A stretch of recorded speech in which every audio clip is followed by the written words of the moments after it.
Gather round and let me tell you a story of realms long forgotten. There are tales of the Forest Kingdom, a place of honour and chivalry, known to some as the Land of the Purple Dragon, but known to all as Cormyr. Hi, I'm Tilda, and I'm playing Hiram, a half-orc paladin. Hi, my name's Carl. I'm playing Catcher Donahue, a human bard. Hi, my name is Anton, and I play Balthazar, a Warforged Cloak of Azuth. Hi, my name is Al, and I'm playing Slate, a changeling druid. Hi, I'm Matt, and I'm playing Zombo, who is a halfling rogue/warlock. And my name is Dan. I shall be the Dungeon Master on this adventure.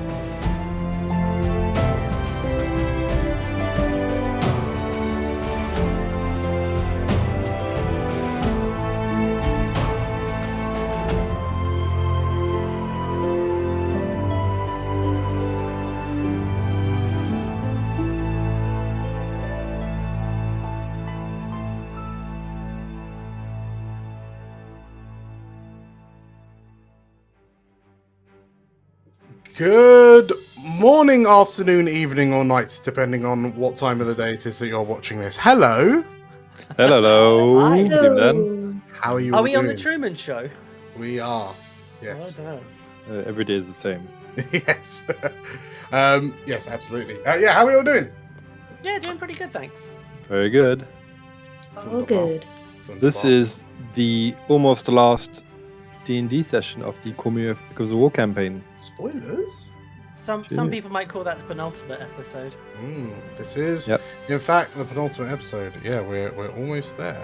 And I mean, not much has happened, really, over the last 42 weeks and the 45 weeks before we went on YouTube.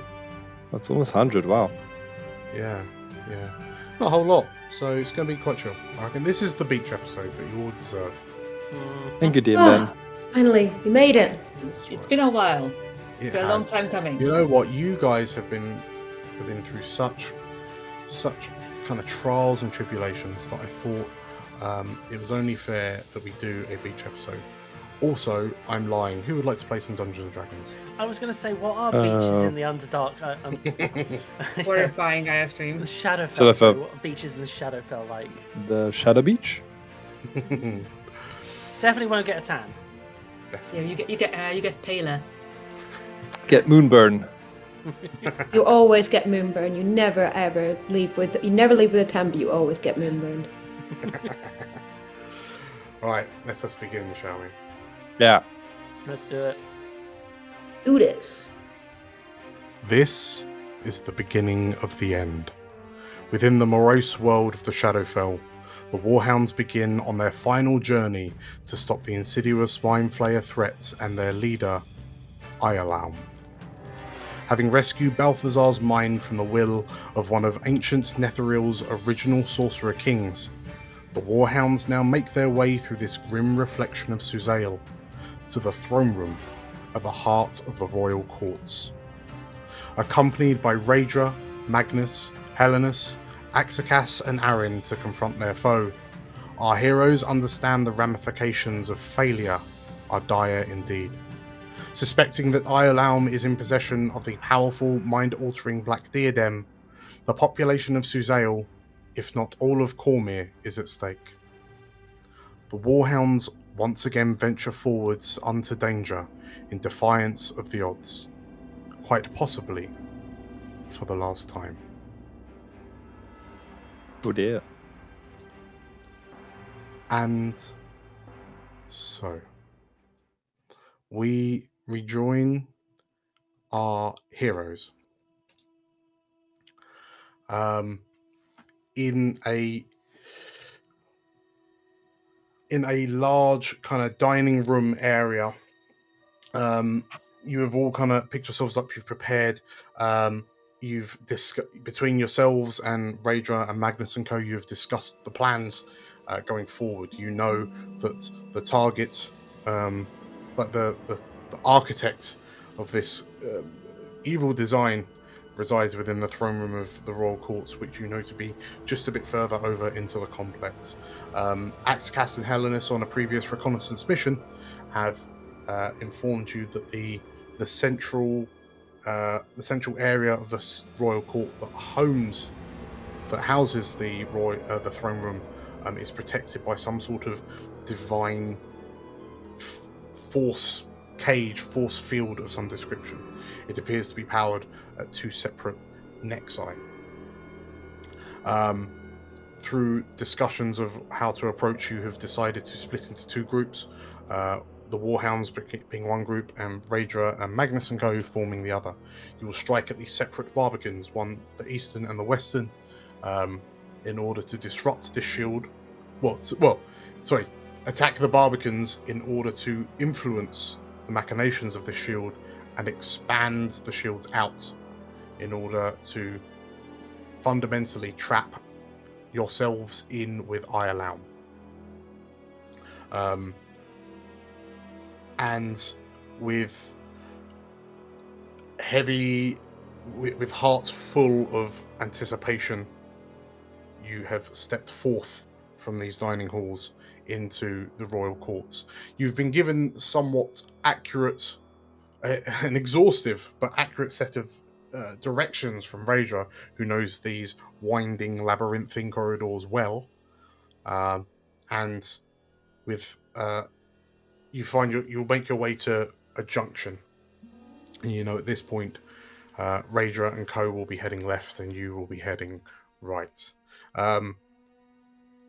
Raedra kind of looks to you all in turn and kind of takes a final breath, and you understand the direction she'll be going, yes? Don't worry, yes, it's all up here. She nods. So remember, the plan is to make sure Balthazar gets to whatever is holding this shield up and manipulating it to expand it out. Axicas and Magnus will do the same from our side. Then I guess we'll see you on the steps up to the throne room. Yeah. See you on the other side. Light will wave in rocky form. A rocky wave, if you will. Raedra nods. Magnus steps forward, places a hand on your shoulder pad here, Anne, and also kind of looks to the rest of you. Good luck. To you. Try not to die now. Wasn't planning on it, Katya, actually, he says, just kind of dusting himself off. The 2 women smirk, Aaron nods, and with that, the 5 of them leave. As they disappear into the darkness of the corridor, you yourselves turn to make your own way to the Western Barbican. So, you, following Raedra's directions, which are yes, surprisingly accurate and succinct. It takes quite a lot to remember them because, as I say, this place is very kind of labyrinthine. The tunnels, the corridors kind of turn and twist and weave. There are staircases down only to give way to staircases up, and it becomes all but impossible to kind of figure out where you are in this rat run of an architectural nightmare. But when you turn and taking the 12th door on the left, as per Raedra's instructions, you arrive in what appears to be a large ballroom. Purple and white patterned marble flagstones are underfoot. Ornate golden relief pillars hold a number of privacy balconies overhead. Long hanging curtains and banners decorate the walls. The awe-inspiring nature of the room would be impossible to ignore if it were not so heavily tarnished, unkept, and dusty. Feeling as if the life has been drained from every surface, you make your way inside. As the doors behind you close, you notice only too late but you are not alone. Misproportioned creatures with skin and stench that reek of misery and death begin emerging from the shadows. But as you stop and look at them, you notice that, for whatever reason, they appear to be eyeless. The holes where their eyeballs should be skinned over. And whilst they hold their arms up to their chests and stagger around, looking around with these forlorn looks on their faces, occasionally making low guttural moans into the darkness. You notice they cannot see you. As you watch, however, one of them bumps into a display table, knocking the vase from it onto the ground, and it's smashing, the sound echoing blisteringly loudly through this ballroom, and the creatures in the room turn to look in its direction and begin moving over to investigate the noise. As the creatures begin to wander to and fro and then discover there is nothing of importance at the sound of...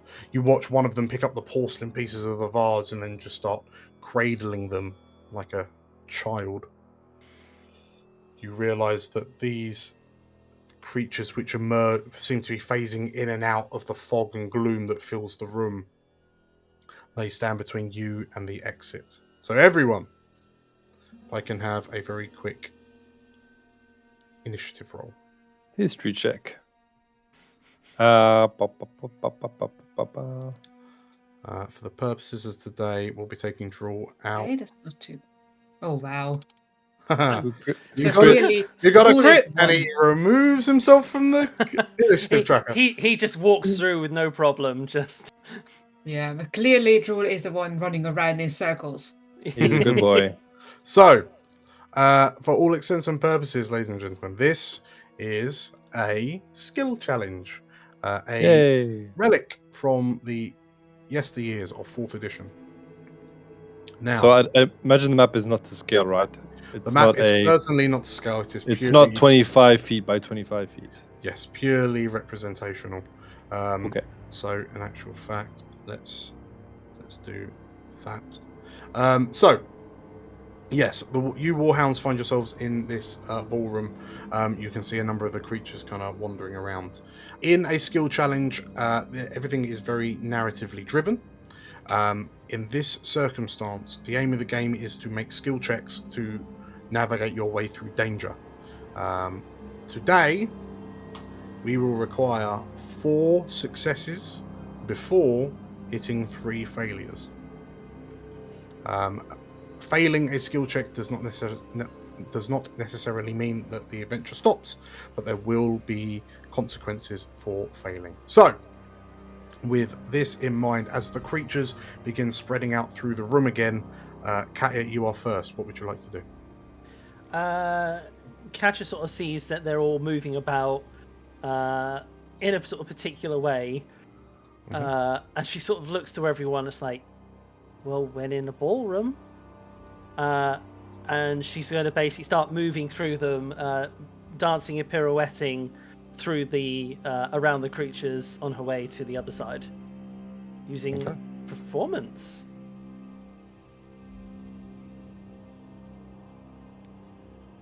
For 21. 21. Okay. So, Katya, you take a moment to look at these creatures as they mill about, and you notice that, yeah, the way that they move about the room, it reminds you of a noble dance that some people would drunkenly perform in fest halls across Suzail.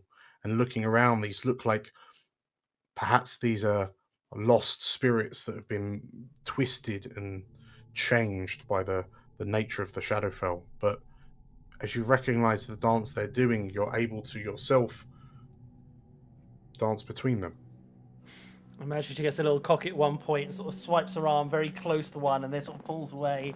And she, for her first time, like, being able to dance freely, she seems to be unusually having a good time doing it as she gets across the room and then bows to the rest of you. Okay.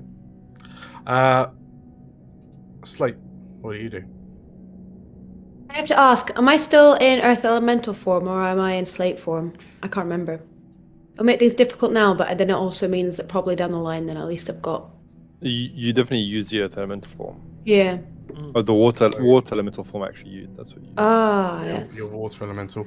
You You whelmed. Yeah, it hasn't been Totally an whelmed. hour. So, yeah, beg my pardon. I believe you would be a water elemental. Oh, my temptation is I know this is skill check stuff, so I appreciate this might not be right. And if that's fine, I'll do an athletics, just proper straight run. However, otherwise, can I use water form? I know it says you can enter a hostile space, but I like the idea of kind of, just bloop, and like sort of, I don't know, whatever water does when it's trying to sneak. You're just watching a river and you're like, oh, where's it gone? You're gonna go drop by drop, basically. I imagine just turning towards, just flooding across the thing, watching all these ghosts falling over, and you just reform on the other side. You by all means you can use your water form. Which skill would you argue that your water form allows you to use?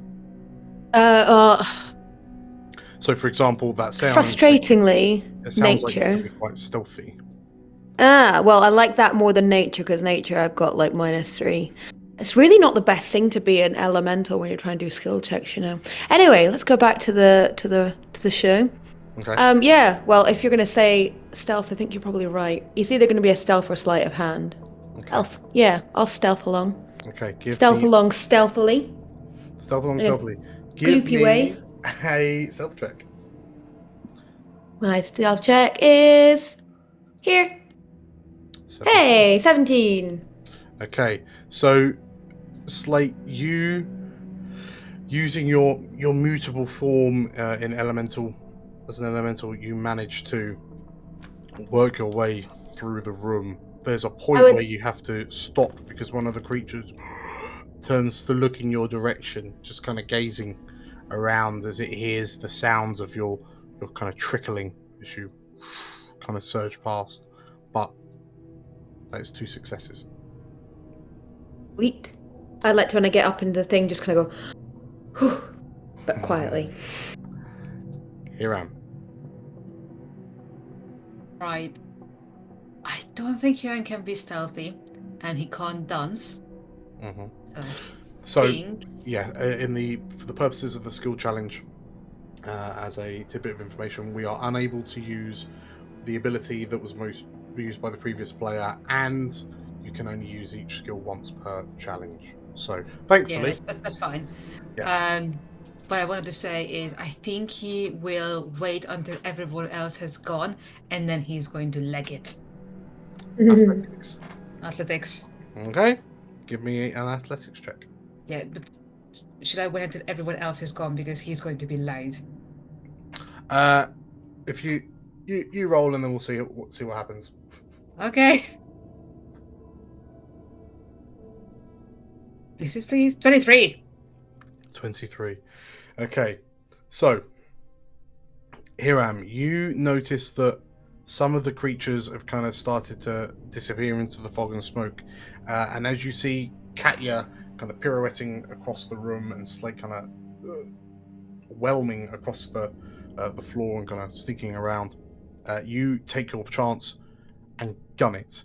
Your armor clanks out loudly and the creatures turn and look in your direction, and you hear some ear-piercing screeches as it echoes out on the marble floor underneath. As you make it to the other side, you notice that the creatures are screaming and yelling, but the sounds of your feet are loud enough that they echo through the room, confusing the creatures that look around. They become frenetic and start kind of flailing around and moving in random directions, but you're able to avoid all of them. 3 successes. Zumbo looks around and, "Oh, for Pete's sake," he says as he watches you run off. And he looks to you, Balthazar, and, "Have you got any ideas?" Go slowly and don't touch them. He kind of Zumbo looks to you and yeah, that's right, stealth mission. But he says, "Gotta point no finger at you." He thinks about it for a moment and says, or he looks around and he kind of sizes you up and that way, he says, and points. And he's going to use his perception to pick out a route. Nice. Zumbo's a bastard. Zumbo is a bastard.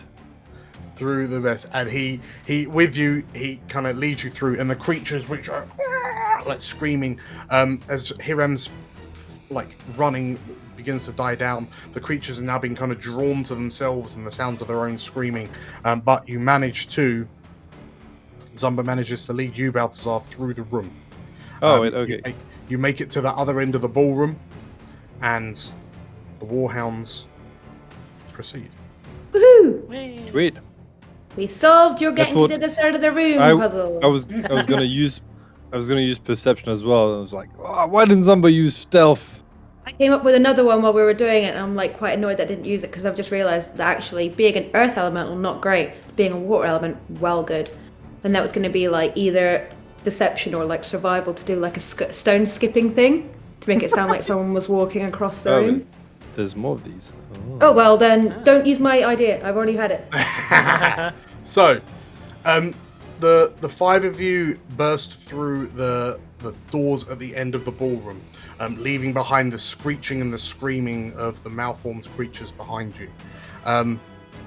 You follow Razor's directions a bit more, and you take a right, and then Katya, you're at the front, and you have to stop suddenly, as what should have been another large hall is instead a hole in the side of the building, and you notice that the route that Rager has given you is now entirely impossible to follow. As you stand looking down, you can see that following the routes will probably lead you to the bottom of this kind of tall to the bottom of this kind of ruined building, as it appears that the walls and the floors have fallen away, but you can see from your height a landscape of the city in front of you, the city which you believe to be called New Xinlenal. As you ponder whether to carry on or to climb down or turn back and try and find a different route, the sounds of the screaming and whining from the ballroom begin to get louder, and it appears that the creatures are beginning to follow you from behind, with little option but to go down.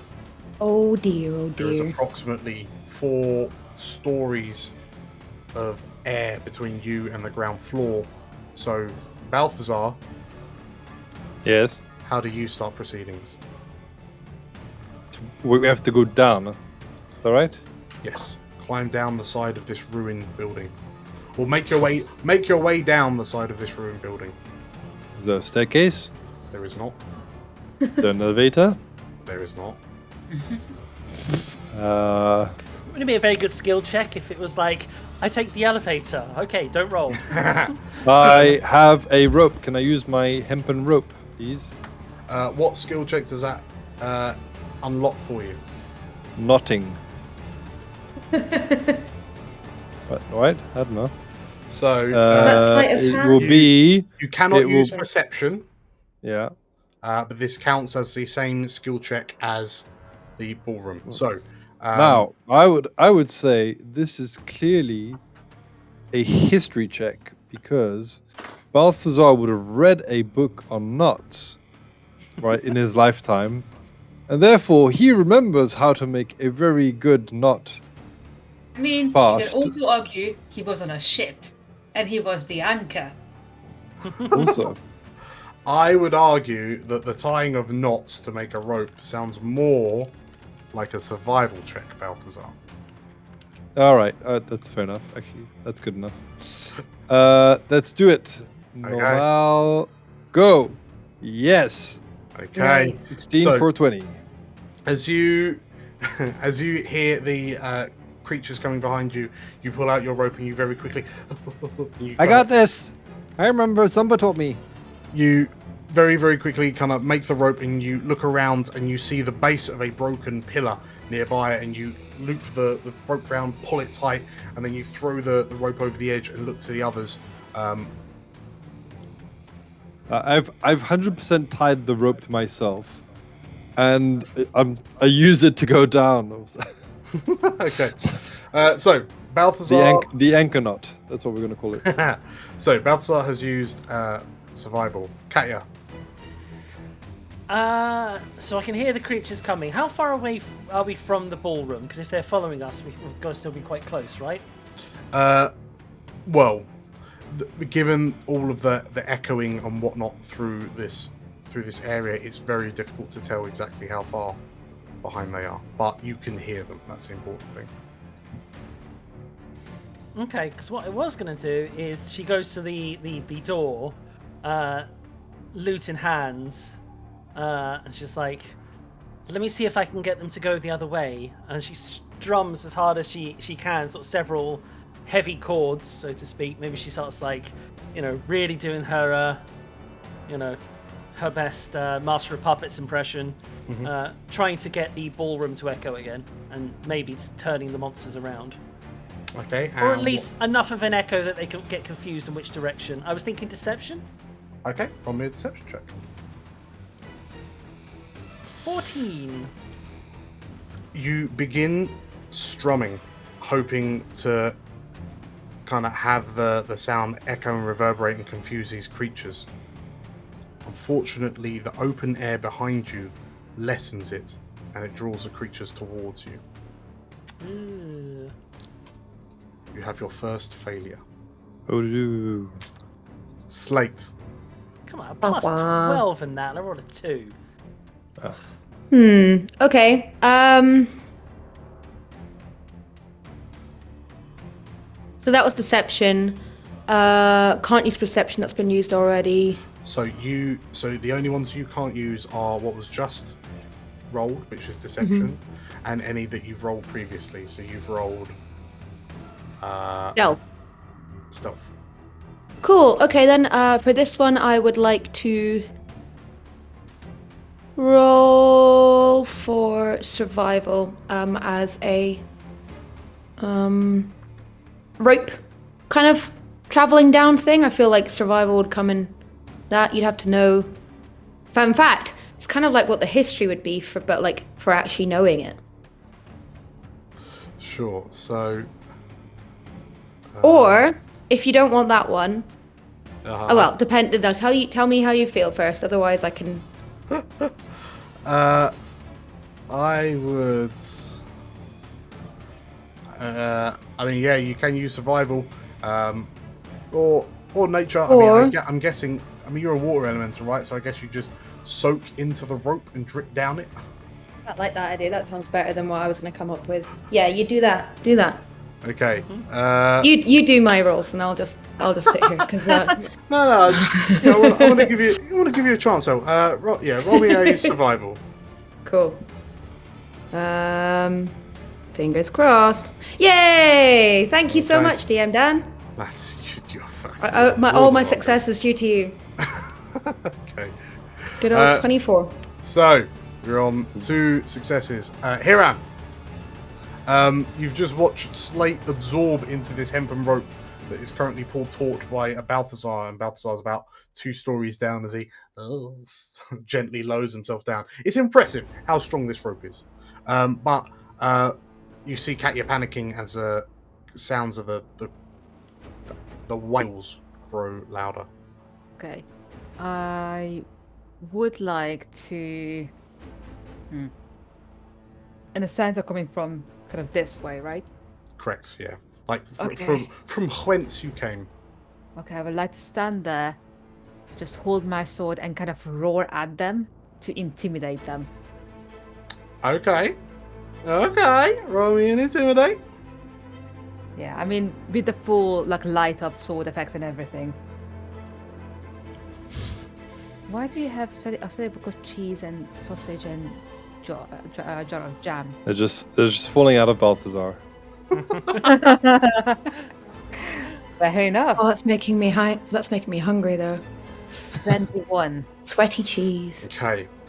In which case, as you kind of watch and you know that they will be on you before you're ready to climb down properly. So as you hear the kind of what it almost sounds like wet slaps as these creatures run down this corridor towards you, you see one run past where you're standing, and then kind of stop and like turns and kind of looks back to you and kind of barrels towards you, arms kind of flailing behind it, as others kind of slamming behind it. You fight, and the corridor is filled with these creatures barreling towards you, kind of eyelessly, like roaring at you as they come. As you level Orbin at them and your sword kind of the runes illuminate these creatures, and you bellow a challenge. The creature at the front flinches and kind of rocks back, creating a bit of a traffic jam as they all kind of bump into each other and begin kind of clawing and tearing at one another. You see one tear the arm off another with its teeth. But you've successfully slowed them down. That is a success. Zumbo looks to you here, Rabbit. Are you just trying to call all of them here? He kind of. They are coming here anyway. Just get down. And he looks at his abilities and. I don't think anyone's used athletics. So, Zumbo looks at you and hurry up, he says, and he leaps from the ground, grabs the rope and just kind of slides down, using his peg leg to stabilize him, using his experience as a pirate to head his way down. And with that, as Zumbo makes his way out, he, like Katya, he kind of gestures to you as well. And as you make your way down the rope, and Hiram, you kind of swing and kind of stave off the creatures long enough that you're able to also make your way down the rope. You have completed your 4 successes, and you may continue. Hey. You all reach as you reach the bottom of the ruin, like Zumbo catches up with you, Balthazar, and just kind of and like as he starts like donking you on the helmet with his peg leg, to try and make you go a bit faster. As the 5 of you are on the rope, you're some distance above the ground floor, when the rope suddenly goes slack in your hands. And Hiram, you're at the top of the rope, and you look up just in time to see the rope has snapped under your combined weights, and you fall the last remaining part of the descent. As Balthazar hits what should be the ground floor, the floor gives way, plummeting you all into a dusty darkness below. Uh-oh. Oopsie. You emerge in what appears to be the dungeons of this place. You're not sure how much time has passed as you all kind of come to, but the air is full of dust from the ages and dust from the rubble that surrounds you. As you kind of blink and pick yourselves up and look around, you notice that there is next to no light down here. Hiram, even with your kind of enhanced eyes, it's difficult to make out what's happening in the gloom around you.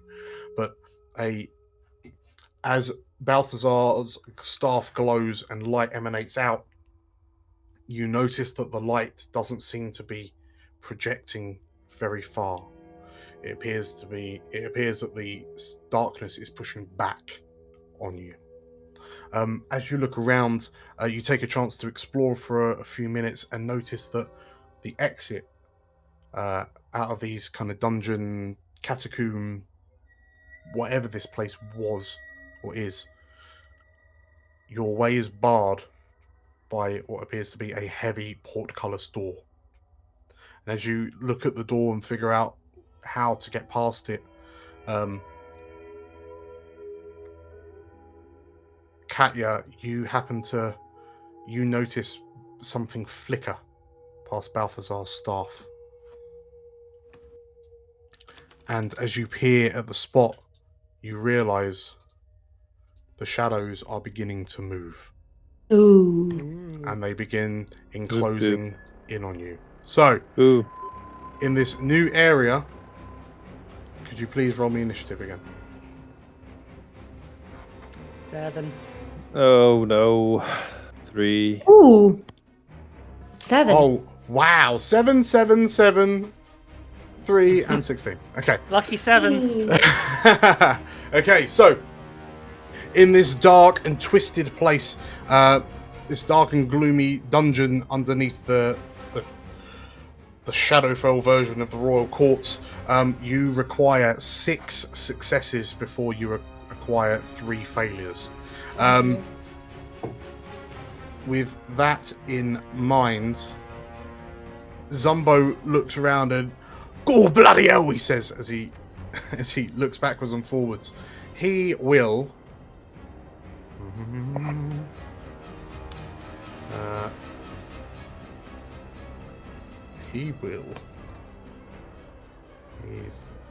So this is a new one, so everyone can start using their old abilities again. Zumbo has a quick look around and, "There must be some sort of contraption to open that gate," he says, and he will roll a perception check. And looking around, he kind of starts gesturing into the darkness. "Check over there, over there," he says.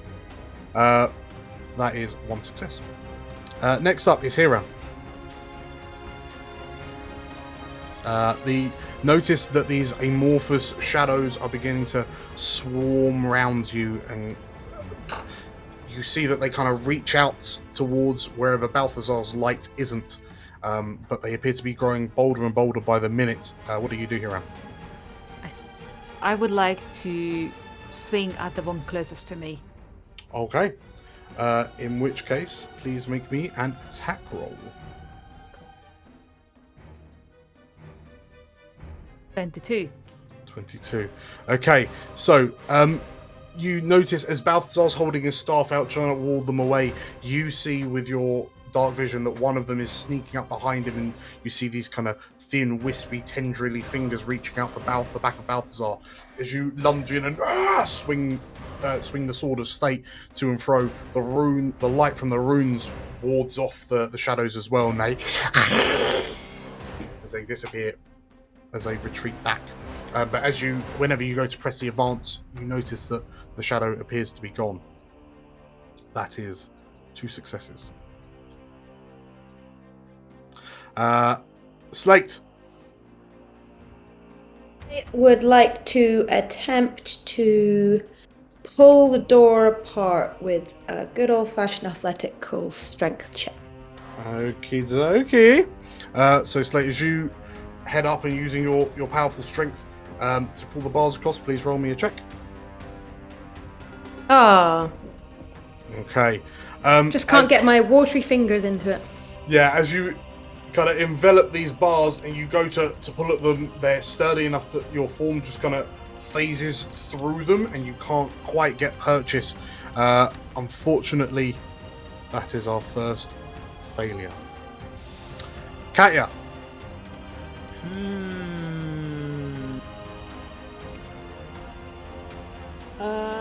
I think Catch is going to do is play it uber defensively and avoid the shadows at all costs, using her acrobatics to move nimbly through them. Okay. Maybe even climbing up some of the tree branches and sort of like leaping off them. That sounds good.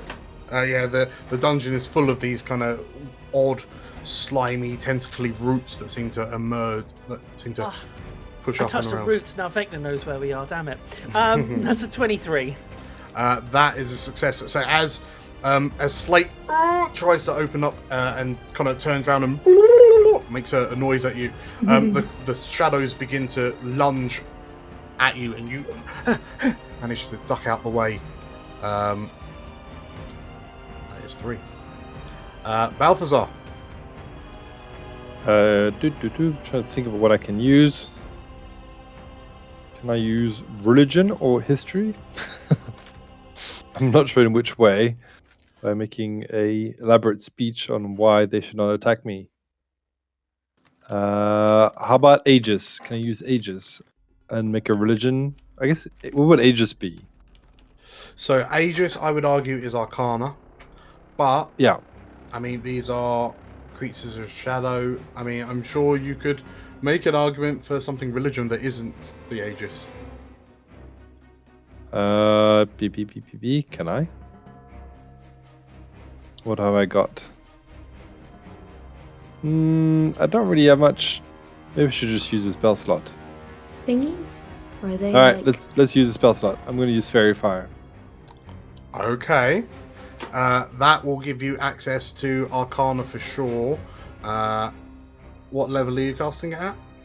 That's just first level. Okay. In which case, please make me an Arcana check. So I get advantage. So using Fairy Fire at first level will allow you to use Arcana. Boo. All right, let's do it.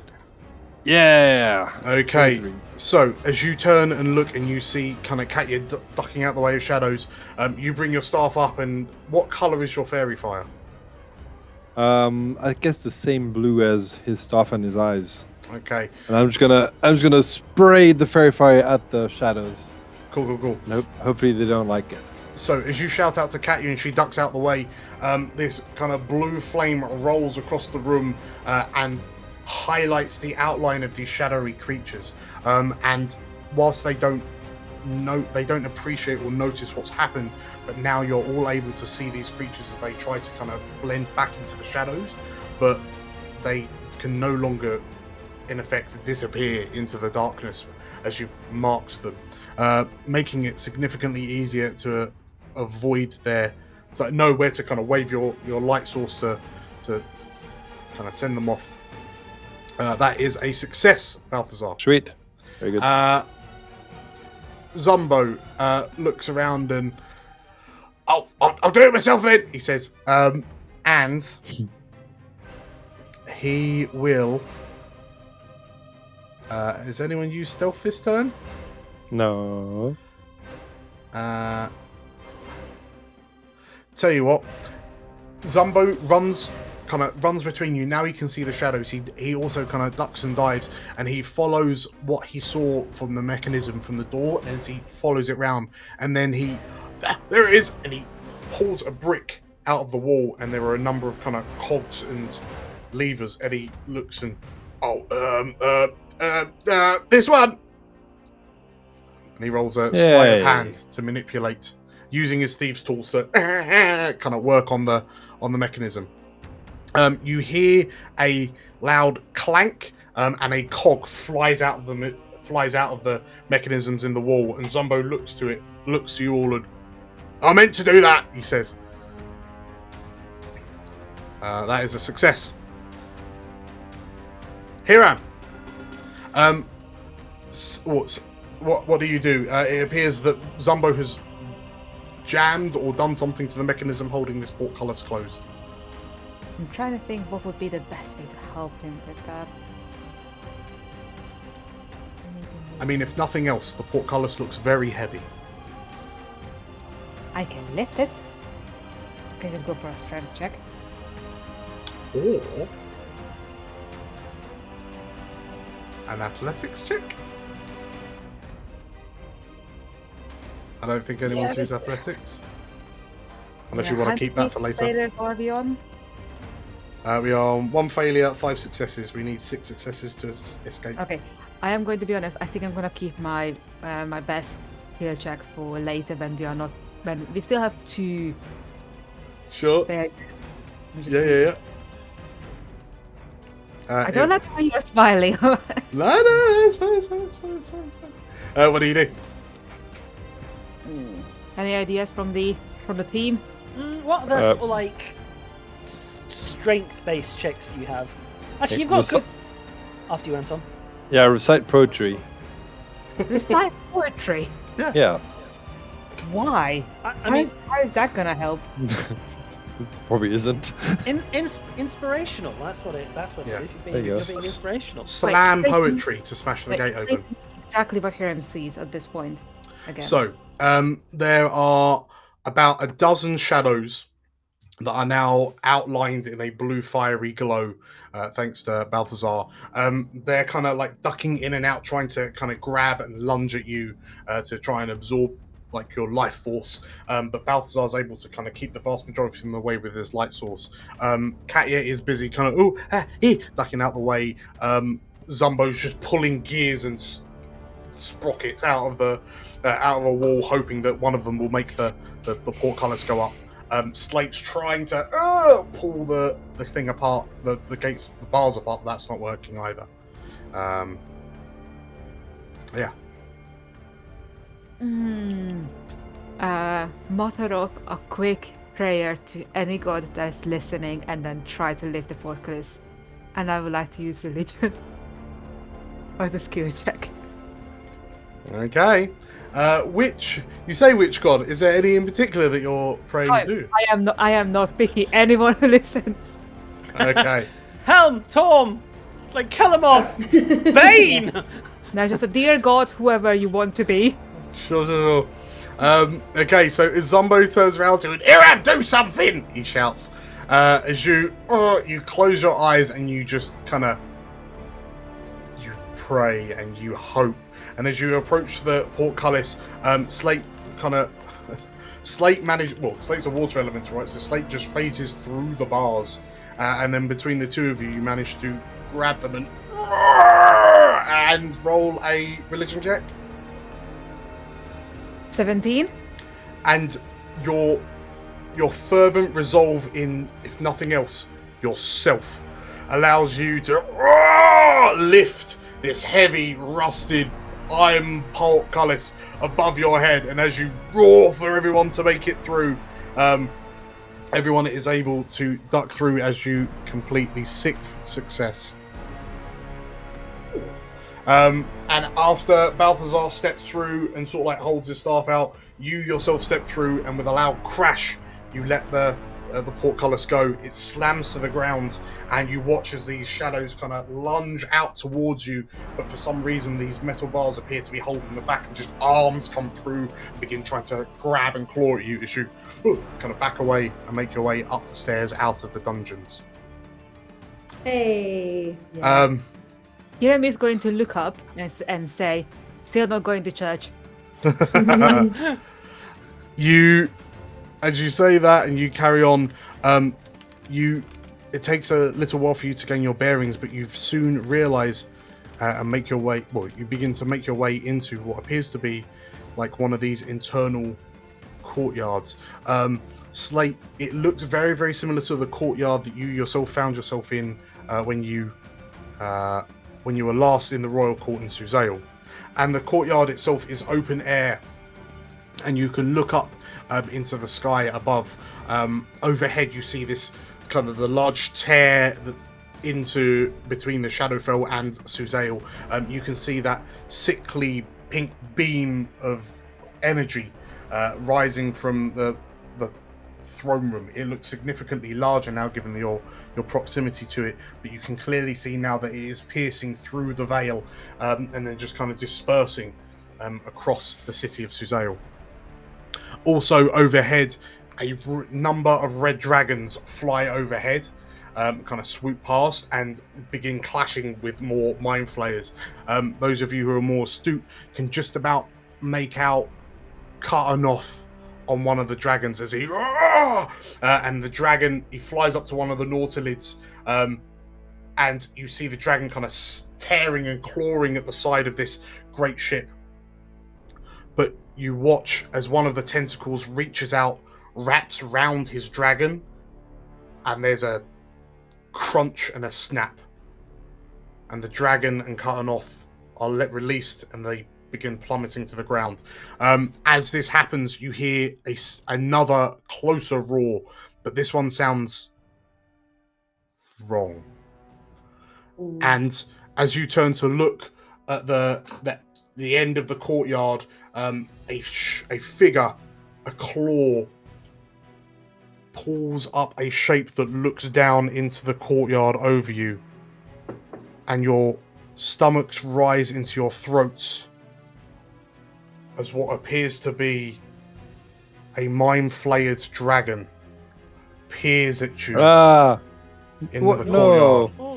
Oh no. As it looks down at you, you can see that there, instead of the spines along this red dragon's mouth, they seem to have replaced with kind of small, slimy-ish tentacles. The red hues of its scale have become a sickly, purplish greyy pink. And it looks to you with dead, white, milky eyes. And as it and drops down into the courtyard with you, it begins to give chase. So, Slate, what do you do?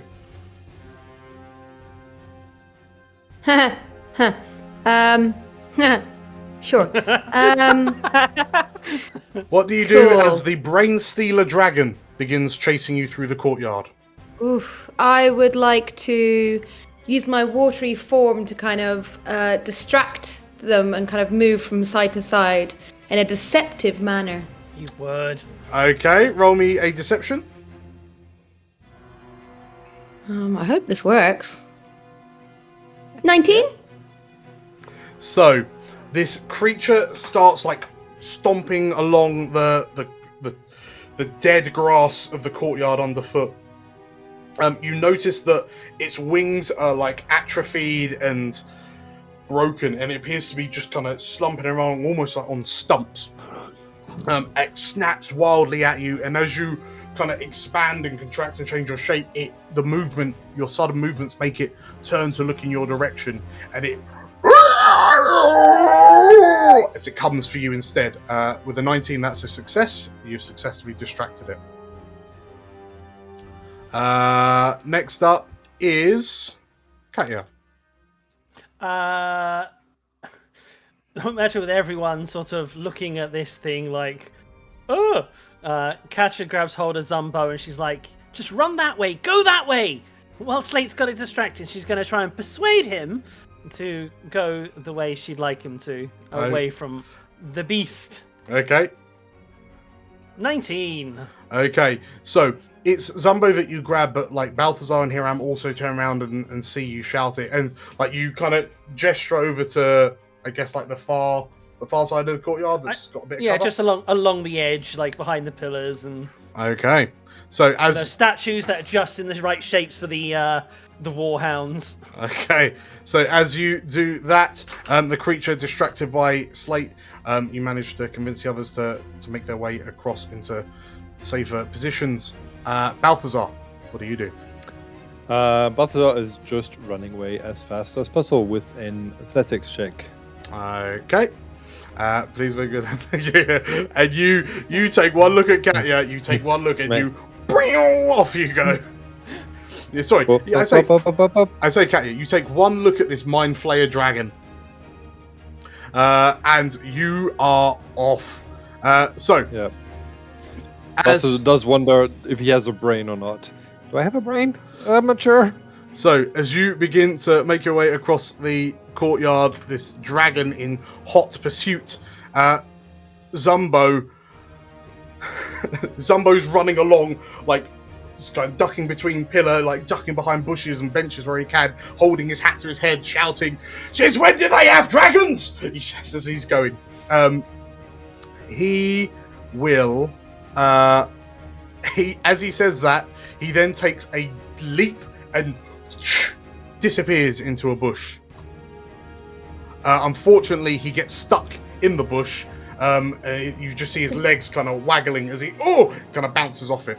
So, Zumbo making a racket draws the dragon's attention. That's a failure, unfortunately. Boo. Hiram. Zumbo.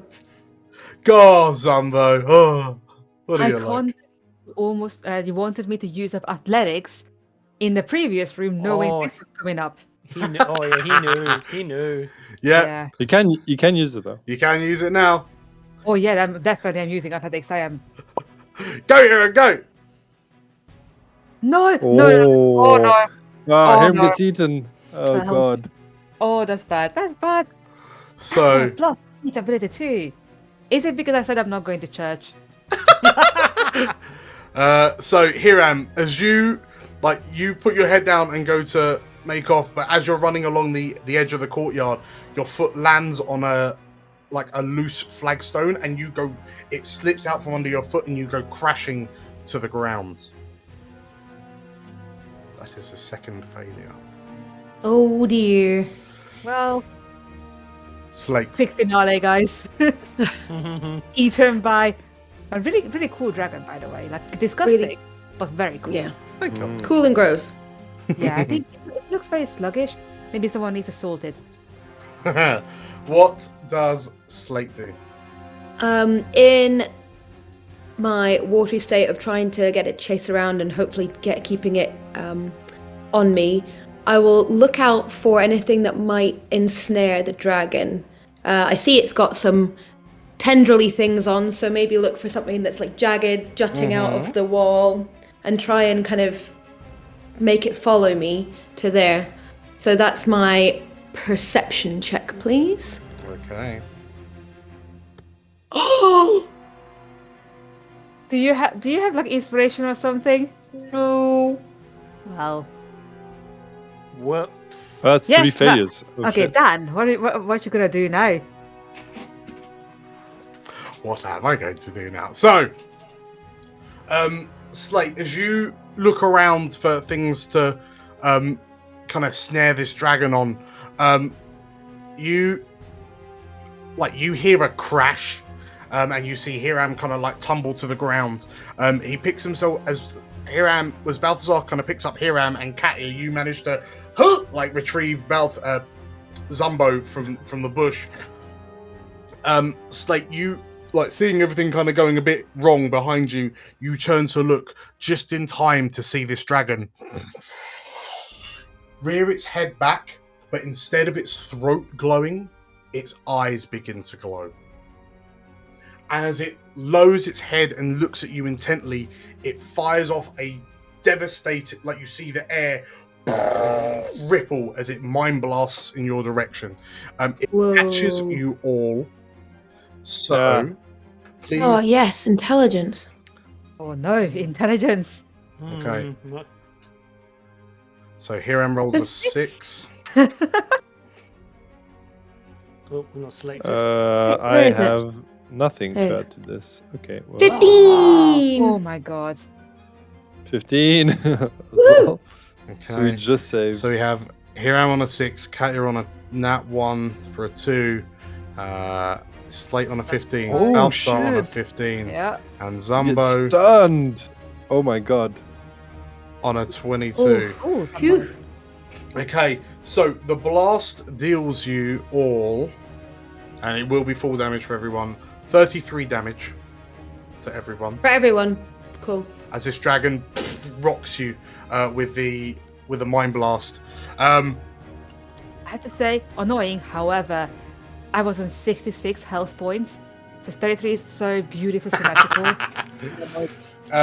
And as this happens, as a dragon blasts you, it kind of reels back, flails its head around, it focuses on you again. As it lumbers forward a few more times to get at you, Slate, Balthazar, and Zumbo are able to kind of get Hiram and Katya through the end of the courtyard, and you manage to get far enough into the corridor out of this courtyard that the head of the dragon kind of smashes through the masonry to snap at you, but you're able to escape just in the nick of time. Woo. Ew. As you emerge from the courtroom, you realize that you are at the Western Barbican, which is the destination that you are trying to reach. So for the purposes of the first round, Katya and Hiram will be rolling at disadvantage for this first check as you shake off the effects of the stun. So this is 8 before 3, Dan? As you enter into the Barbican, This one was what appeared to be once an arts gallery of sorts. The paintings and sculptures that used to the sculptures that line the pedestals are all faded, broken, ruined in various ways. The gallery itself is 2-floor, and you appear to have entered in on an upper floor. As in there is a lower ground floor. But more importantly, the room pulsates with this kind of dark energy that appears to be emanating from this beacon in the center of the floor downstairs. Surmising that this is in fact what's keeping up your half of the force field, you know that Balthazar, you take a look at it and know that this is what you need to recalibrate in order to extend the shields out. As Slate, as you kind of tends to, like Hiram and Katya, just kind of splashing your own water onto their faces to kind of bring them out. Zumbo kind of looks up and his face goes a bit white, and he, I don't mean to worry anyone. And he looks up and points. Well, that ain't right. And this floating fleshy mass floats down from the ceiling. There are a number of tentacles which flail from the top of this thing's form, which houses a single large eye. The eye itself is milky white, very much like the Mind Flayer dragons in the courtyard, or Mind Flayers in general. You notice that there are smaller eyes on the tentacles that adorn this thing's head, and those eyes are also dead and milky. A number of Mind Flayer-like tentacles hang from the bottom of its mass, and it floats down and it looks at you silently as it just watches you for a moment before suddenly the eye tentacles on the top of its head begin to point in your direction. So, Katya, as you see this thing, and your head is pounding and you can't see straight, but you can see it, and you just know deep in your soul that this thing is bad news. You have disadvantage on this roll, and we require 8 successes before 3 failures. What do you do? This is a new room. Everyone gets all of their abilities back. Oh, fantastic. I'm going to start off by being someone of psychic persuasion. She's going to appear that she's been affected by the blast more than she has been. She's going to use a deception. Okay. For 26. Nice. Oh, okay, so you notice that one of the eye stalks turn to look to you, and you blink a few times, and as you look at it, it looks like those creatures that you've heard of called beholders, but it appears that it's almost like a Mind Flayer version of a beholder, which sends chills down your spine. But as it looks to you, and it appears to be scanning you all in turn, and as you kind of fake some additional wooziness, you notice that it seemingly turns its eye stalks to more mobile opponents. That is a success. Awesome. Balthazar. I'm going to deploy the Aegis. Okay. That will give you... and what are you planning on doing with it? Just kind of protecting your allies? Yeah, I think so. That sounds like that will unlock Arcana, and as it's you can use it 3 times a day? Once you activate, you must finish a long rest before you can use it again. A long rest, okay. In which case you will have advantage on this, as it's such an expensive resource. Yeah, let's use it. Okay. Arcana advantage 21. Okay. Good. So, good. Balthazar, you look up at this creature as it floats down. You recognize this as a Mind Flayered beholder of some sort. You believe the term for a creature like this is a mind witness. And a mind boulder, yes. And you knowing what's about to happen, you focus, and the magical shield erupts from you just as a number of beams fire from the eye stalks in your direction, and they kind of reflect off your Aegis. That is a success. Sweet. Very good. Zumbo. Zumbo turns to you all and says, I'll distract it from above, he says. And he turns around and you see him looking at the walls, and he begins kind of climbing the rough-hewn stone walls to get above the creature. And like some of the eye stalks turn to look in his direction as it starts firing kind of eye beams at Zumbo. He kind of ducks around, and you see him leap off the wall and swing off a rusty chandelier, which kind of drops slightly under his weight. And he just about manages to avoid the eye beams and manages to distract the Mind Witness. That's 3 successes. Hiram. Okay, team. There is absolutely no way I'm going to be able to do a succeed when I'm at disadvantage. Do I want to push my best ability, or do I just not care and use a dumb one? Well, if you It's use, the last skill. If you use your attack, even with disadvantage, you've got quite a high sort of additional that was my to it. thought. Do I basically attack, or do I just go? I don't know. I use medicine, which I have nothing for. No, use. I say use attack, because then your bonus should hopefully offset the. Which is kind of what I did with my one. I relied on the fact I had such a high number to offset the disadvantage. You have never seen me roll, Carl. You never know. Okay. The passive bonus might be enough. Spend some smites, maybe.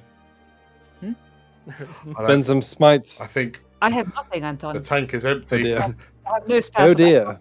To smite, I can't do anything. Yep. Yeah. I'm not sure I didn't have a long rest since for like 3-4 episodes. 3 hours ago, correct? Yes. Yes. I'm going to use Orben. Okay. That sounds Advantage. That's a 19. Unnatural. No, you missed out the crit. Oh, that's fine. That is fine. So, as this creature kind of angles up to look at Zumbo kind of jumps around above it. You take that chance because I say you're effectively on like an upper floor. There are balconies, there's like walkways. You take a chance to. You shake your head.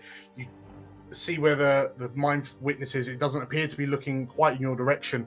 But as you run, you jump and leap off one of the banisters, and you swing Orbin, and you cut into the side of the Mind Witness, which spirals and screeches. You hear a screech in your minds as it telepathically kind of roars out in pain. Hiram, that is a success. Good. Although, the waste on natural 20 on this weapon, like it does such beautiful damage. Oh wow. Okay, we are at 4 successes and we need 8. Slate, what do you do? I would like to use my insight to gauge which of the eyes are planning to attack and who and where, and then avoid them to do a slam attack. Okay. A multi-slam attack. Okay, so you're rolling an insight, yeah? Yeah, please. Okay. Roll me insight. Oh, okay. Funny. So, it spins round to face Hiram, and like you kind of watch as it moves, and sort of like you've been watching how the eye stalks have just been kind of like moving around and looking at various people. You realize that a number of the eye stalks hone in on Hiram, fire, and like Hiram rolls out the way just in time as one of the beams hits the stone floor Hiram was stood on and disintegrates it. Ooh. Okay, I know what I want to do then. And well, with the insight, you want to lay into it, yeah? Well, no. With an insight, I want to tie up some of their eyes together. Okay.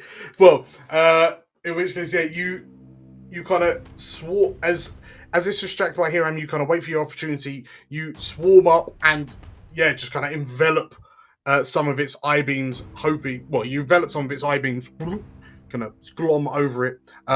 Some of the lasers start firing off, but you notice that some of them just kind of like fizzle and don't really do anything whilst encased in your form.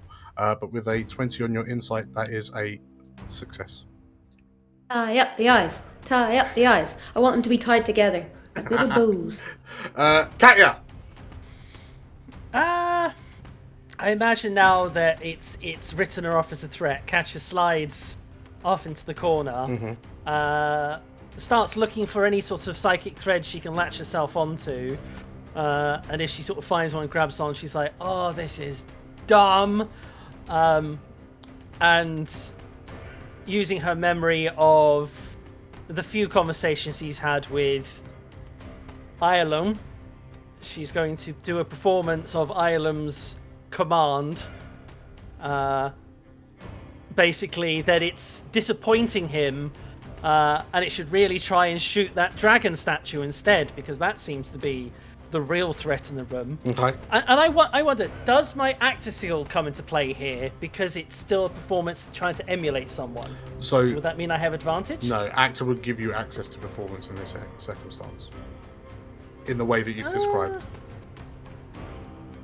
Boo. Okay, so I will do a performance. Okay. For 30. Okay, so as you telepathically project your practice voice of Ioulaum into the mind witness, you notice that the mind witness just kind of goes a little bit stiff. And Katya, in that moment, you look at it and it almost seems like you're watching. It's like a soldier standing to attention to receive orders. And the mind flayer, the mind witness, kind of looks around. The main eye is still looking around, but you notice a number of the tentacles it currently absorbed, glommed over by Slate, turn to face this dragon statue, and some of the beams start firing off. Some of them pierce out of your hide, Slate. But you watch as the statue is struck, and then it's wrenched off the wall and crushed, and then rubble and dust drops to the ground as the mind witness successfully completes its task. That is a success. Balthazar, the mind witness seems to be thoroughly kind of occupied. In the lower ground floor, you can see the focus of the shield that surrounds the throne room. What do you do? So what needs to be done with that focus? Do I need to activate it, deactivate it, break it? So it looks like it needs to be manipulated in some way. You know that it is magical and it appears to be infused with some sort of dark divine magic. You suspect Sharon. That sounds like Arcana to me, but I just used Arcana, didn't I? With Aegis. You did, yes. Can I use History?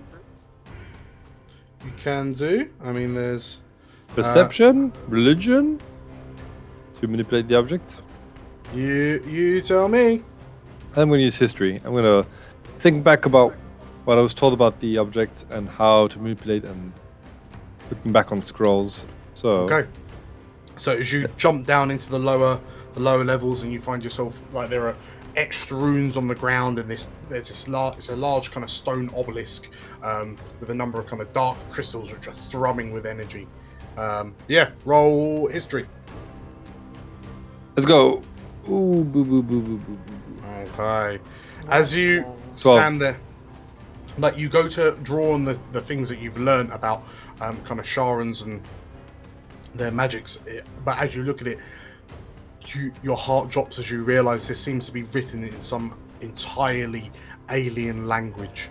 The text seems to be in lines of 4, groupings of 4 lines, and none of these runes make sense. And as you panic, that is your first failure. Zumbo. We were so close to a clean slate. Hey.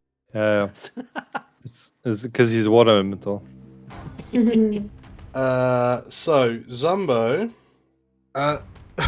you're in the group chat, aren't you, Slate? Everyone's in the group chat. Okay. As you start shouting out, you're just kind of singing to yourself, tie up his eye stalks, tie up his eye stalks.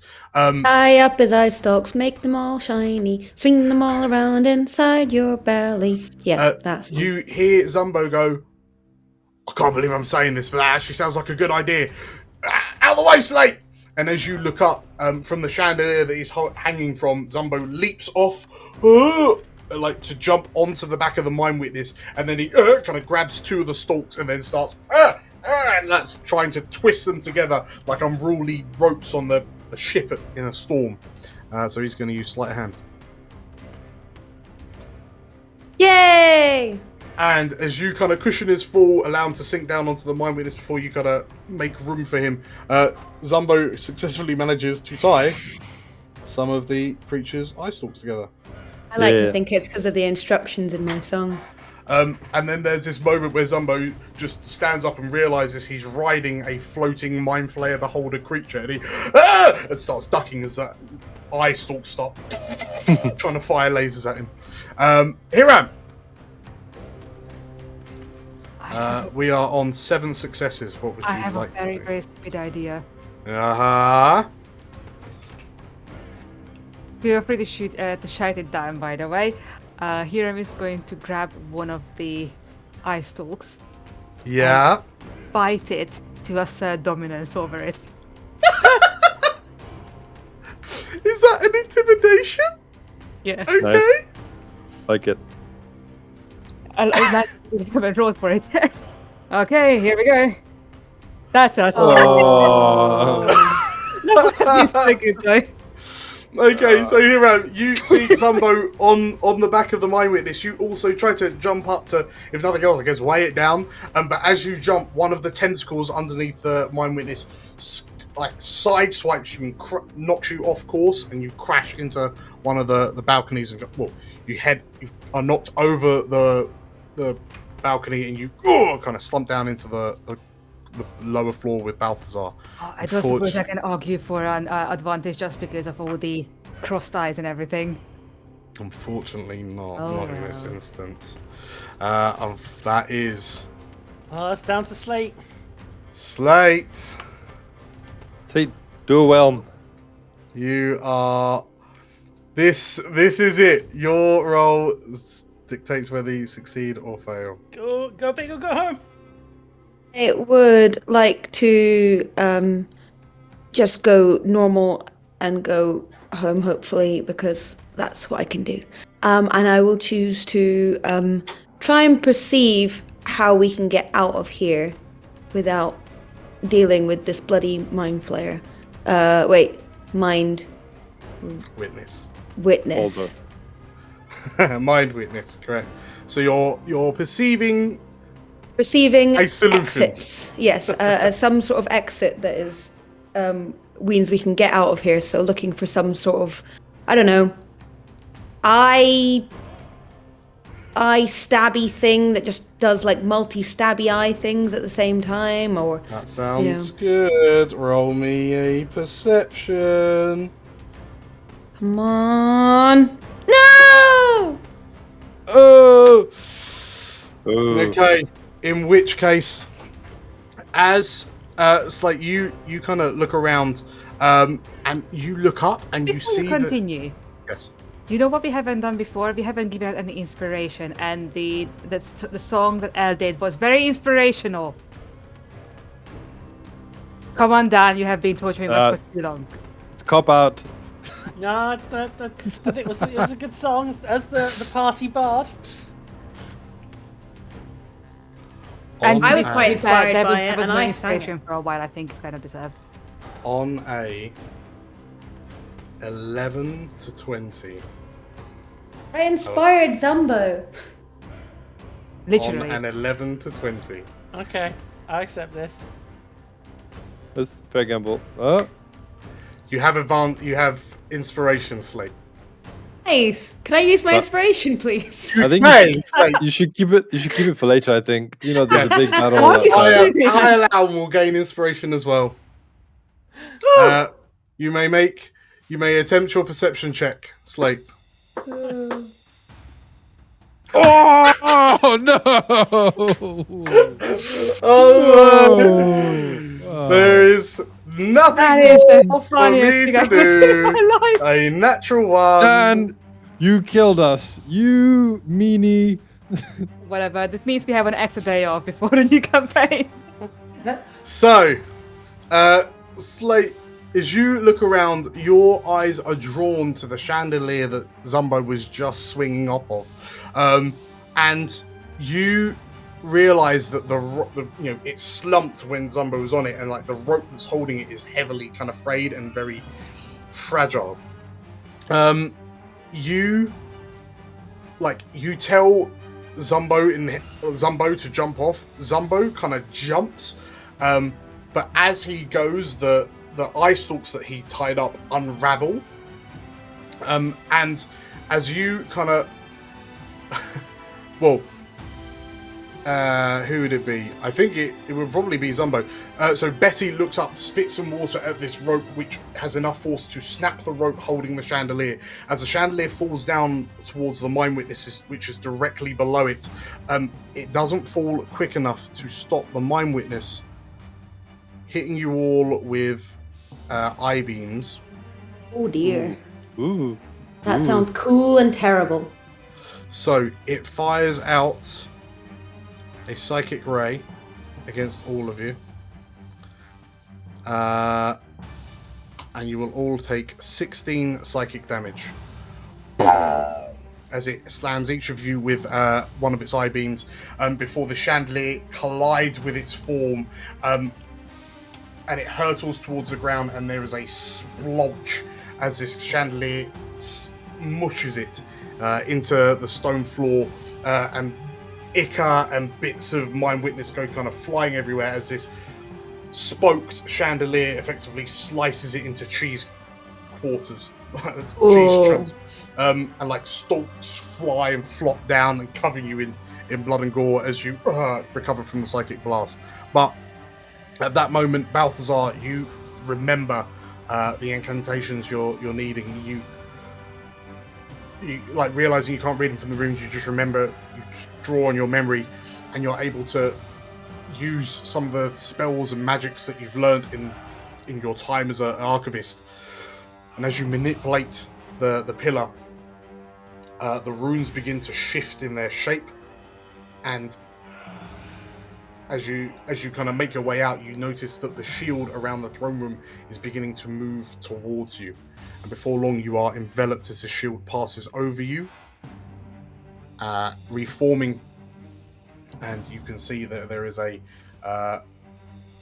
nothing but air between you and the main court, the main royal court where the throne room is housed. Healing long rest there. No, unfortunately not. As you head towards like the royal court, heading up the sort of like the pavilion in front of the steps to the royal court, like the throne room, you see a number of figures also heading over, and you notice Raedra, Magnus, Axakas, Helenus, Aaron. They are joining you as well. They look significantly worse for wear. Ooh. Oh god. You notice that Axakas is limping, and Aaron is spearless. Oh. But as they arrive, Magnus looks at the shield, and we did it. There's just one thing left, he says as he looks to you all. And Raedra looks you up and down, and how do you fare? Are you ready? No. I'll shrug my icy shoulders. So as you all make negative noises, Raedra's jaw kind of clenches, and she nods in understanding. And as you all look up to the throne room, the steps up to the royal court,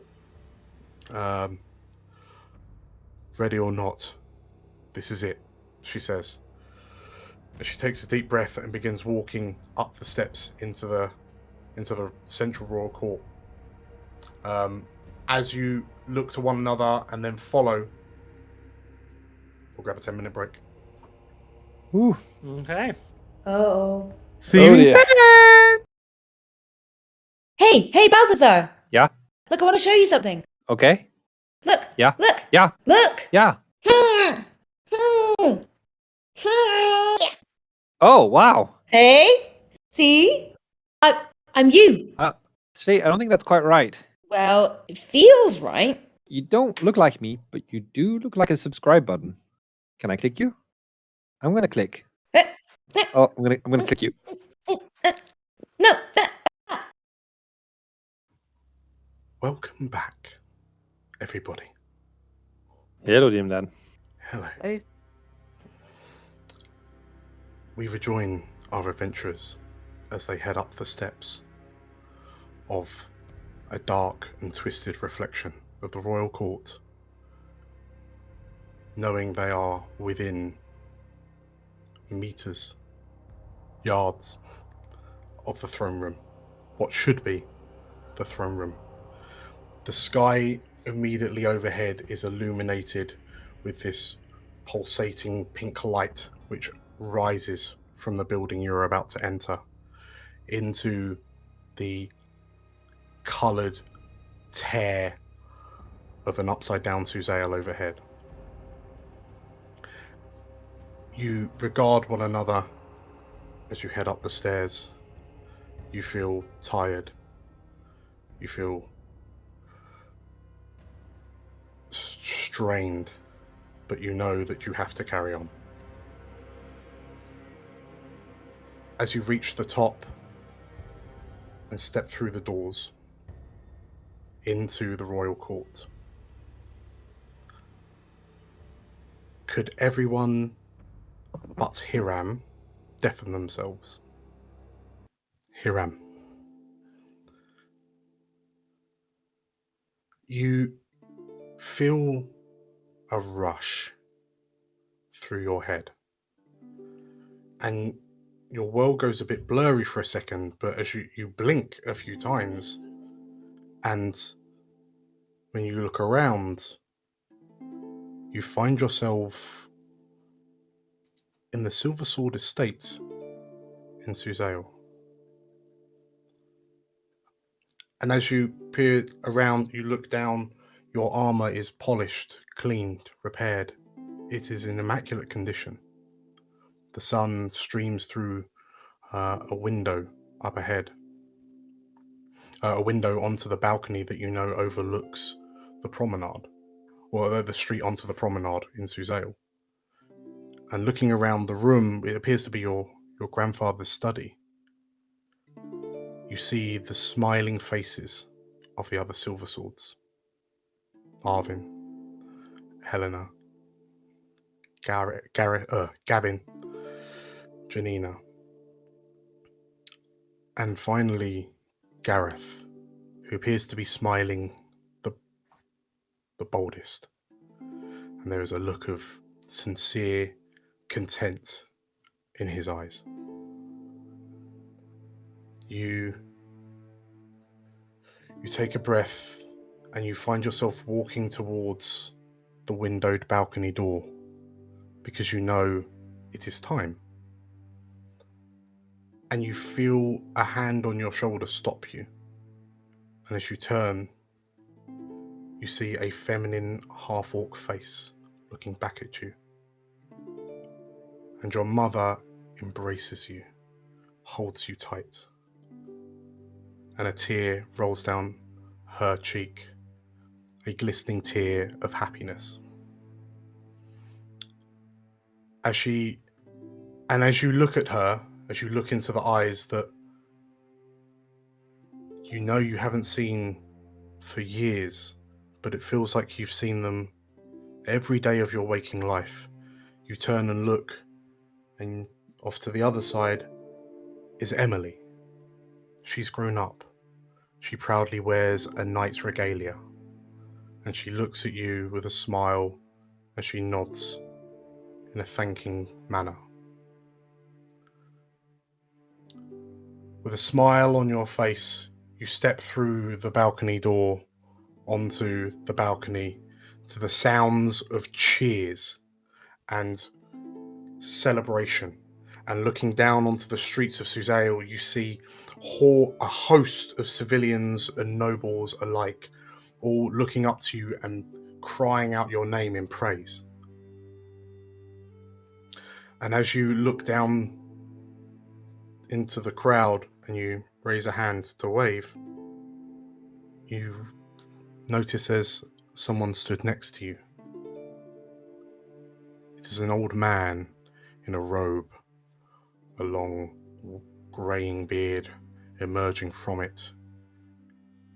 And the figure looks to you. This man is old beyond any reasonable comprehension, and he looks to you with deep pitted eyes and says, "Through your deeds and acts of valor, you will be praised and exalted, worshipped as an immortal champion. All will cry out the name Hiram with joyous tears. You will be like a god to them. All I ask is that you kneel to me." what do you do? I look around and then turn to him and say, I don't want to be a god. I don't want all of this. Think of all of the change you can enact with the power that I will freely offer you in my new world. That kind of power should not belong to one person. No, Do you refuse me? I do. The man stares at you, and the vision fades. If you could pop yourself on this. Hello, El. Slate. You step through the doorway and you feel a rush through your head.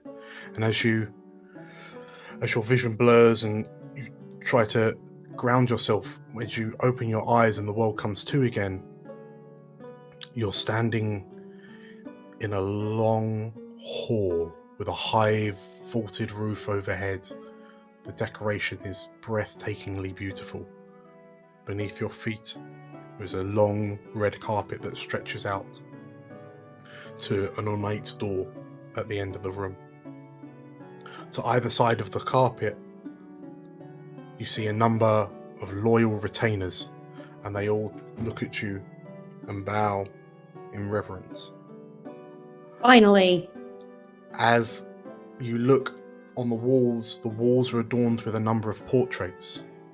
You see a portrait of Chiron, Ameline, Rufus, Rowan, every other form you've ever taken.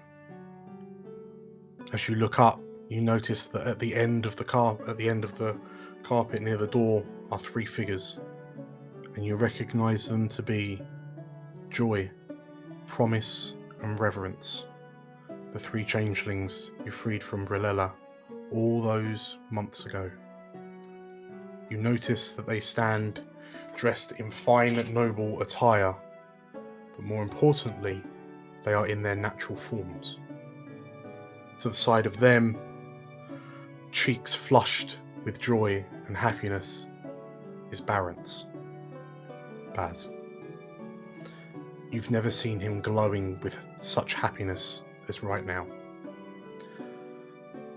As you begin walking along the carpet towards them, you feel a weight on your shoulders, and as you look behind you, you notice that trailing behind you is this long and heavy cloak. And as you turn back round, there is a retainer in front of you with a crown on a cushion. The retainer curtsies as you take the crown, and in this moment you notice you too are in your natural form. Your alabaster skin in stark contrast to all the vivid colours that fill this place. And as you place the crown upon your head, the changelings and Baz part out of your way as you stride through the ornate doors that open as you approach. And as you step into light, you hear cheering crowds as you step into the throne room. Your throne room. And as you take a seat on your throne and look across your adoring citizens, you feel a presence just to your left, and you turn to look, and there is an extremely old bearded man in a dark black cloak, and he's hunched, stood beside you like an advisor. The fame and power you so rightfully deserve will be yours. Makes sense. No longer will you have to hide behind the faces of others. You will command their love in your own form. They will bow to your every whim as their immortal ruler. You will be like a god to them. All I ask is that you kneel before me. Kinda defeats the purpose. Also, I would like to say, don't have to hide. I'm just expressing myself in different ways. And also, you're extremely somber for the occasion. Everyone else is dressed up nicely. You're wearing a very dark outfit. Bit odd. This is my, special day. Think of everything you can change with the power I offer.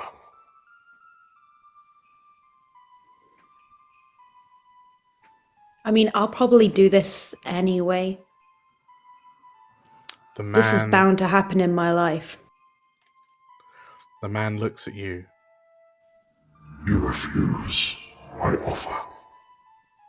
I don't know what you're really offering here. Again, this is gonna happen for me. I just have it written into my stars. I don't really know what you're offering, and also, again, you really didn't dress for the occasion. So I don't really think you're the right person to be. Okay, so let's just say I was to take you up on it. What would be the downsides? Because it feels like, A, you've already made me kneel, and I was like, no, I don't want to kneel to anyone else because that's what I'm supposed to be making other people do. Just not getting your bribe here. I mean, it does look very nice. All I require is your compliance within my new world. Did your world have anything to do with the world we were just in? Because that was... didn't look great, I will have to admit. Quite depressing. The dragon was pretty cool, but also quite scary and just a bit icky. The figure glares at you for a moment, and with a snarl, the vision fades. Ah! If I could get you to pop on Deafen, please. Subjects! My beautiful subjects! Hello. Hello, Balthazar. Hello, Dimdan. Balthazar, as you step into the royal court, you feel a rush through your head. Your vision goes blurry, and as you stagger for a moment and try to focus, when you look up, you hear the sound of bird calls. You see rolling hills, farmland. There is a strong, homely familiarity, and looking around and looking at the buildings, you realise immediately it's Half Hap. You are in Half Hap. Ooh. As you look backwards and forwards, you find yourself walking towards your home, and as you make your way in, you open the door, step in, and everything is as you remember it to be. Off in another room, you hear a voice that you love so dearly as Daisy calls out to you. I'll be out in a minute, she says. And as you turn to look, the door opens, and Daisy steps out, but you notice that she looks very similar to yourself in your current form. She is a construct of sorts. She appears to be made of metal. She has a very naturally formed looking face. She looks like your wife. She is the size of your wife. She appears to have been constructed beautifully. And as she looks to you and tilts her head and smiles, you hear more footsteps run into the room. Papa is home! Papa is home! And you watch as two smaller Warforged run in and look up to you with expressive faces, and they give you a hug. And as you look down, you notice that you are in your Warforged body. As you look around, you feel this kind of warm sense of kind of pride and familiarity on the table in your book corner, your research corner. You can see the research notes you made on this nation-changing discovery. And looking out the window into the fields you just came from, you can see other figures in the field tending the crops, also in constructed bodies. And as you bend down to scoop up your two children, and Daisy looks at you imploringly, there is a figure behind you to your left. And you turn to look and see an old man with a greying beard hanging from a dark hood, with deep set eyes. And he says, You who have experienced and denied death shall know naught but peace and love. Knowledge of your immortal existence will spread, and they will gladly mimic your evolution to a higher form. With your wife transformed at your side, you will be like a god to them. All I ask for is that you kneel before me in my new world. what do you do? That's not real life. That's not half-hap you showed me. It's not the real version of those things. That's not Daisy. What you're showing me isn't real. With the power I can grant you, it can be real. All I ask for is your compliance. I don't want it. You refuse me? Sure. The man glares at you, and the vision disappears. If you could redeafen yourself, please. Redeafen. Hold on. Hello, Catcher. Hello, DM Dan. Catcher. As you step through the doorway into the royal court, you feel a rush through your head. Your vision goes blurry as you stagger and try to focus as you look up and open your eyes. You find yourself in a dark, ambient room.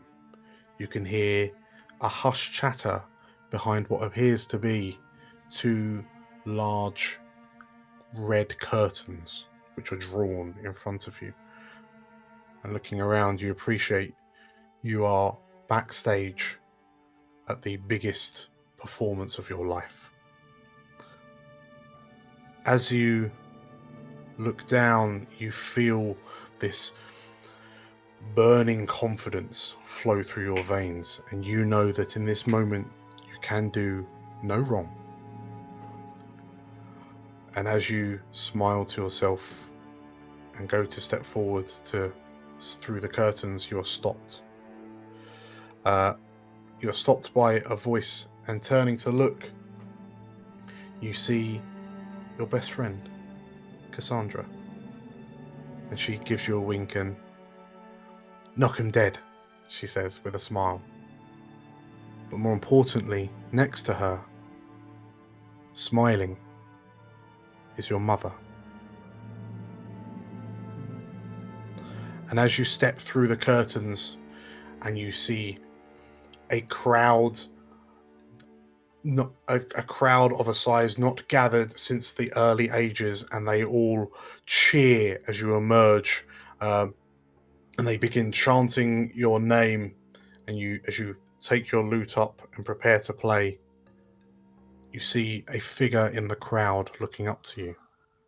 This is an old man in a dark robe, a long greying beard emerging from it, deep set dark eyes. And he says to you, "The will of others has taken much from you and your life. I would raise you to an ascended form, able to reshape histories like the stories you sing. Immortal in body and soul, and with your mother at your side, you will have the ability to change the course of reality, much like you do through your world-renowned storycraft. All will marvel at your capabilities. You will be a god to them.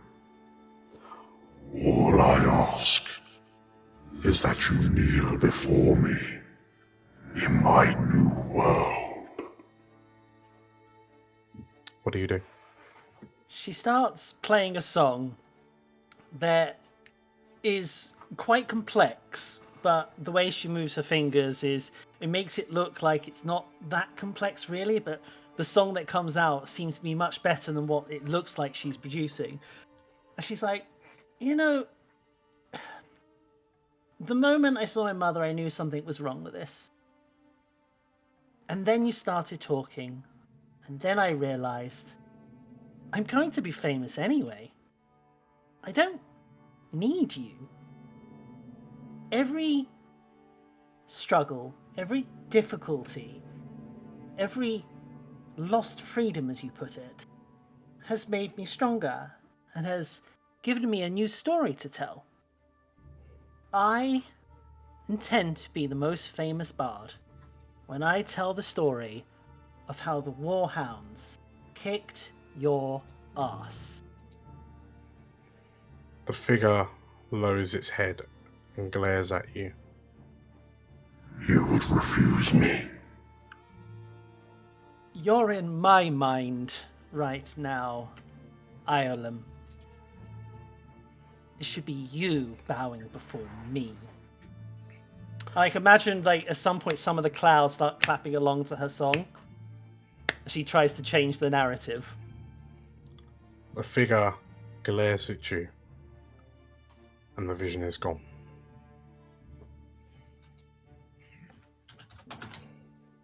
If you could remute, please.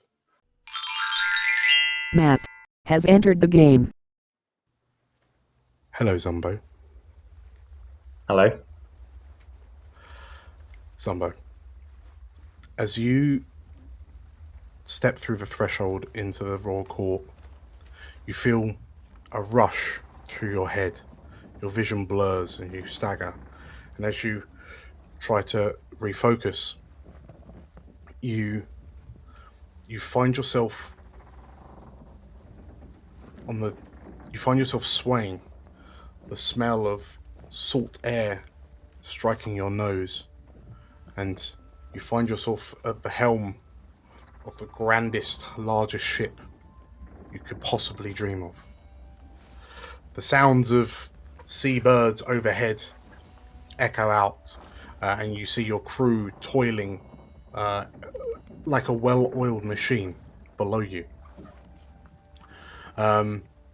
You know that the hull of your ship is filled to the brim with plunder and loot, and no one dares take it from you. And as you sail on to your next destination, of which you have free rein to pick, you turn to see a figure in a dark robe next to you. a long greying beard protruding from the hood. And the figure looks to you and says, Long have you sought respect and loyalty as a free man. I would make you into the loved, feared ruler of the seas, both of this world and others. All will know of your coming, and none will resist your immortal command. You will be like a god to them. All I ask for in return is to kneel before me. What do you do?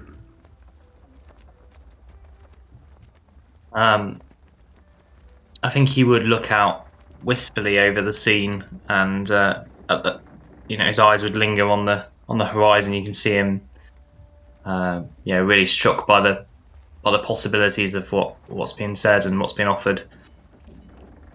But then he'd give a little smile and, thing is, mate, I ain't really in the habit of kneeling. Never got the hang of it. And what the Warhounds have taught me is that actually I don't need anyone else to do those things. They've shown me, with them by my side, I know I can do anything I set my mind to anyway. So thanks, but nah, I'm alright. Not today. There will be no boundary you cannot cross, no riches you cannot take.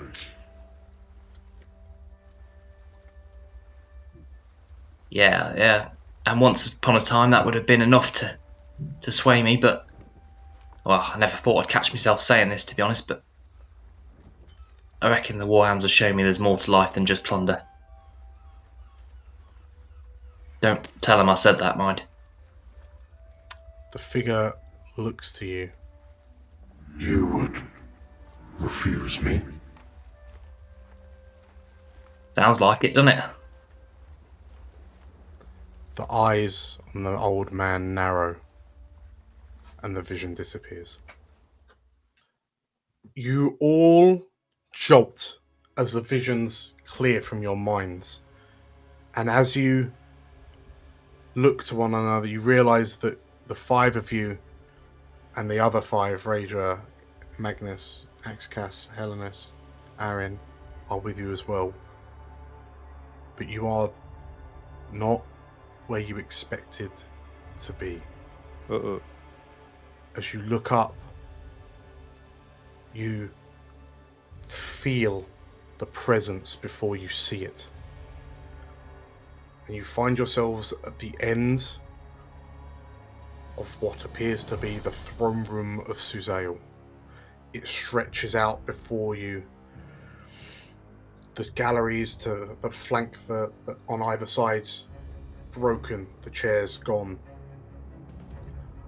Where the throne should be is a large glass orb within which floats a grotesquely large brain.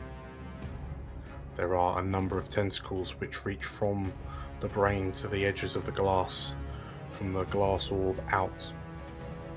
Overhead, you see some sort of platform has been constructed over the brain. It appears to be some sort of focusing iris, and from it you can see this pink beam of energy rising up through the shattered ceiling above. The roof of the throne room is gone. Above you is nothing but the starless night and the rift into the material world.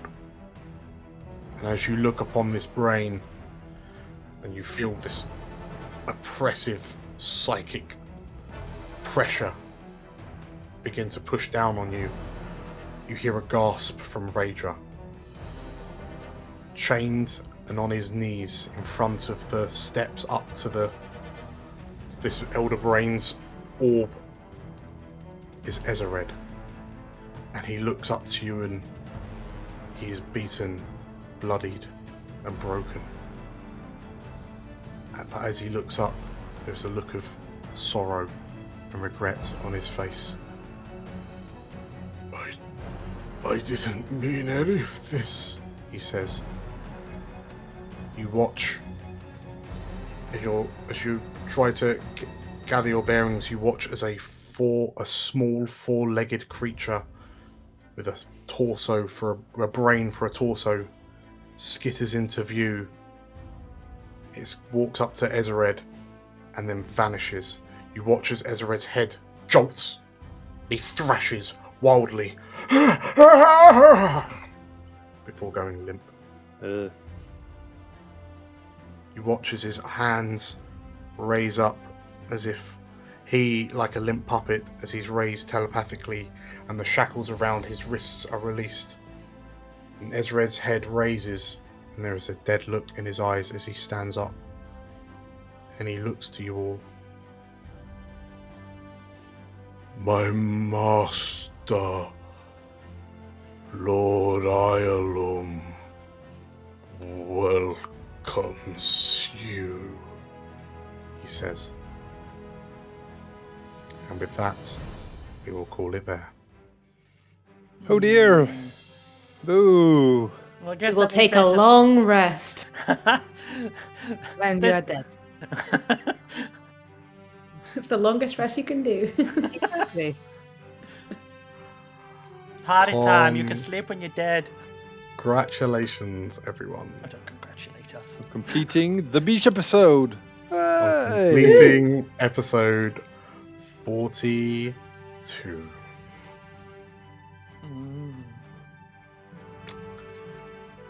On a scale of like 1 to 10, how sassy was everyone in that sort of like private moment? I was pretty sassy.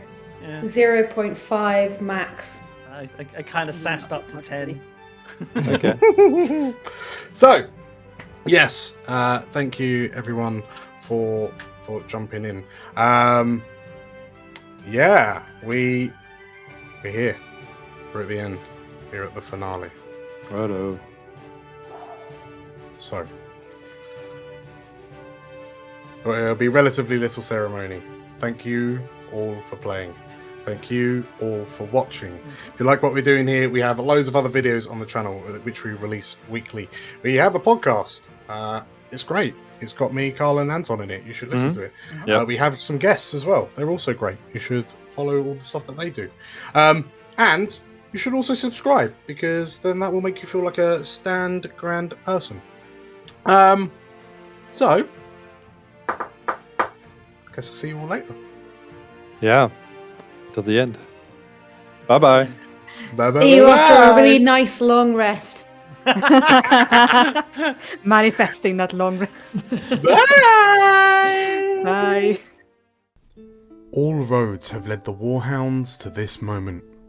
In the heart of a twisted shadow of Suzail, now named New Xinlenal, our heroes stand against Ioulaum's physical form. How can they prevail against such a powerful foe? Come back next time to find out. We have finally arrived at the finale. It's been a real labour of love to get this far, but it's been worth it every step of the way, especially due to the support we've had since we started. Thank you so much for being here with us. If you like this video, make sure to hit the like button and leave a comment down below. We have lots of other videos on the channel, one of which you can find right here. The best thing you can do to support us is to subscribe by clicking here and hitting the bell icon for notifications of new uploads. So, with that said, thank you once again. Stay safe, and as always, may the realms endure.